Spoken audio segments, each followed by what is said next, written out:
yung babae, tapos eto naman yung head and shoulder nung lalaki. Bakit ganon? Para habang nakapasok yung inyong junjun sa kanyang tipay, tinatamaan yung pinaka-base nun, tumatama doon sa tinggel nung kapartner niya.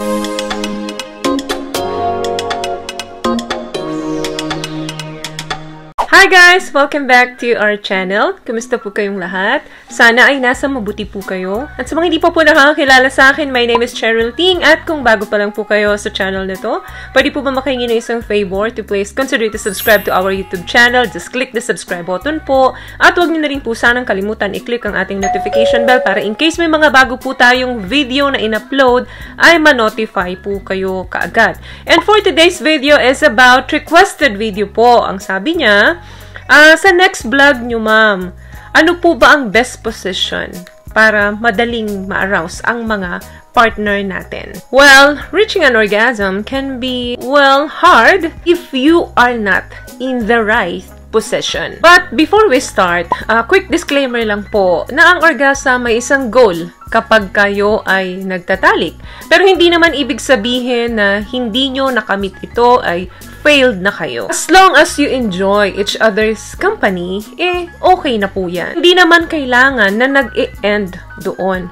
Pero kung may trouble ka sa pag-orgasm, hirap kang makatapos or hirap kang ma-reach yung climax mo, the best thing you can do is aralin mo muna kung saan ka masaya, kung anong body parts mo yung sa tingin mong pwede kang matapos by doing ng pagsasarili. At once na napag-aralan mo kung ano yung mga parte na makakapagpatapos sa'yo, madali mo nang masasabi o maisishare dun sa partner mo para ma-reach mo yung orgasm mo. Pero kahit na ikaw pa yung queen ng pagsasarili, pero kung hindi mo nabibigyan ng much attention yung tinggel, mahihirapan ka ring makatapos. So, here are some tips na or position na pwedeng makatulong sa inyo para ma-reach ninyo yung inyong orgasm at ma-enjoy ninyo yung intercourse with your partner. Importante kasi na nagbibigay kayo ng sufficient attention doon sa inyong mga tinggil habang nakikipagtali kayo doon sa mga partner nyo. At doon naman sa mga boys, so importante din po na pag-aralan nyo kung ano talaga yung best na position sa mga partner ninyong babae. Number 1, ito yung tinatawag na cat position. Basically, ito yung face-to-face position. Hindi nalalayo ito doon sa missionary na kailangan magkaharap kayo, kaya lang yung lalaki dapat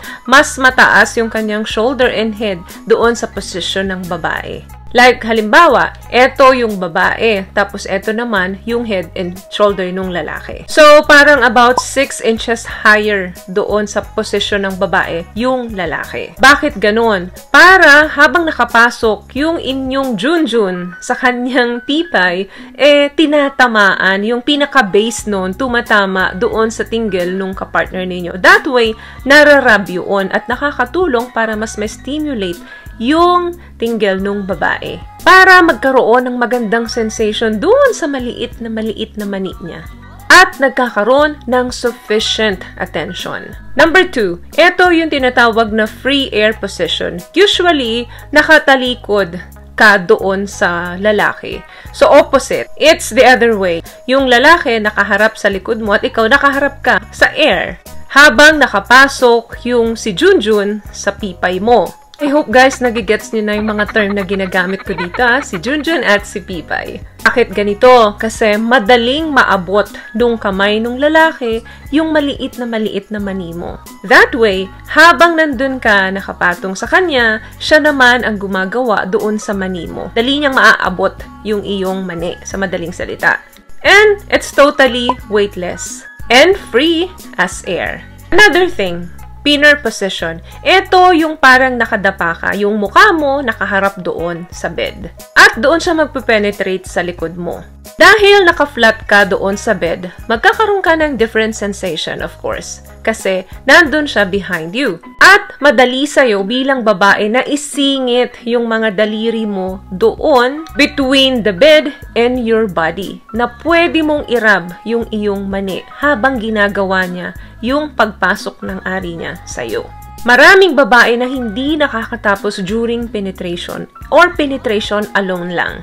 At ang pinner position ay makakatulong para ma-stimulate mo yung iyong mani habang nasa behind mo yung partner mo. Another thing, spoon. Ito yung nakatagilid kayo. Maraming babae na gusto ito, pero meron din namang pangilan-ngilan na hindi comfortable gawin ito. Ang advantage lang neto, walang way or walang bigat na nakadagaan sa inyo dahil nakatagilid kayo pareho.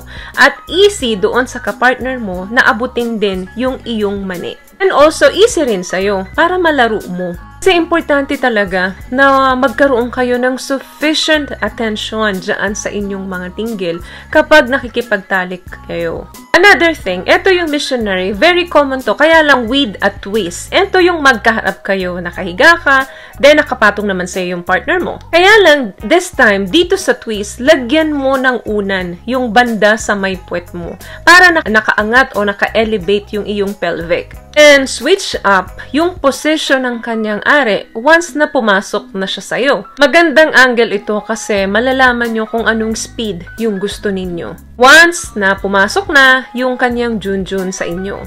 So, feel free ng movement mo sa iyong pelvis once na may penetration ng nangyayari. Last one, always remember na magbigay kayo ng sufficient attention sa kanilang mga tinggil. 80% of vulva owners ay nagre-require ng clitoral stimulation para makamit ang orgasm. May mga way para matulungan ninyo yung mga partner ninyo para ma-meet nila yung pagtatapos. Pwede ninyong i-slide yung inyong are sa kanyang tinggil, pababa, paakyat, patagilid. Pwede ninyong i-slide yung mga junjun ninyo doon sa kanyang mani para mas stimulate yon.